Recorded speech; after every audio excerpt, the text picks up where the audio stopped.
صحیح بخاری کتاب الوکالہ کتاب نمبر 40 حدیث نمبر 2311.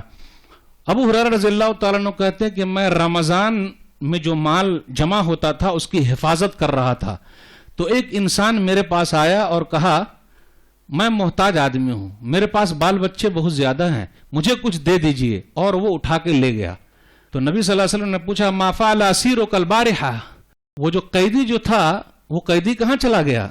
بولے اللہ کے رسول اس نے یہ کہا میں محتاج ہوں، پریشان حال ہوں، میرے بال بچے ہیں، تھوڑا بہت ہم کو اس میں سے دے دیجئے، تو میں نے چھوڑ دیا.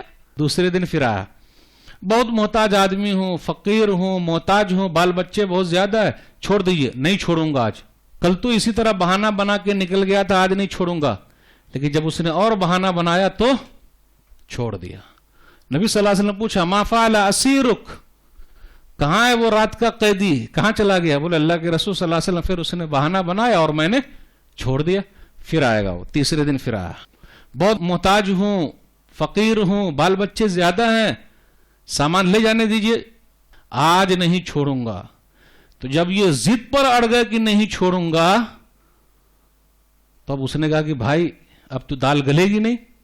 تو اس نے کہا ابو ہریرہ ایک چیز میں آپ کو سکھاتا ہوں، بتاتا ہوں، آپ اگر رات میں سوتے وقت آیت الکرسی پڑھ کے سوئیں، رات میں سوتے وقت آیت الکرسی پڑھ کے سوئیں تو فائدہ کتنا ہے؟ رات بھر شیطان آپ کے قریب نہیں آئے گا صبح تک، اور ایک فرشتہ آپ کی حفاظت کرے گا. کیا فائدہ ہوا؟ صبح تک ایک فرشتہ آپ کی حفاظت کرے گا، صبح تک شیطان آپ کے قریب نہیں آئے گا. چھوڑ دیا. وہ بولتے نبی صلی اللہ علیہ وسلم کے پاس گئے کہ ایسا ایسا اس نے ہم کو سکھایا، بات اس نے صحیح کہی لیکن وہ جھوٹا ہے. ابو ہریرہ معلوم ہے 3 دن سے جس سے تم بات کر رہے ہو وہ کون ہے؟ اللہ کے رسول صلی اللہ علیہ وسلم مجھے کیا معلوم کون ہے نہیں ہے، میں تو انسان. وہ انسان نہیں، وہ شیطان تھا. تو شیطان انسانی شکل میں آ کر آپ کے مال کو لوٹ سکتا ہے، لے کے جا سکتا ہے.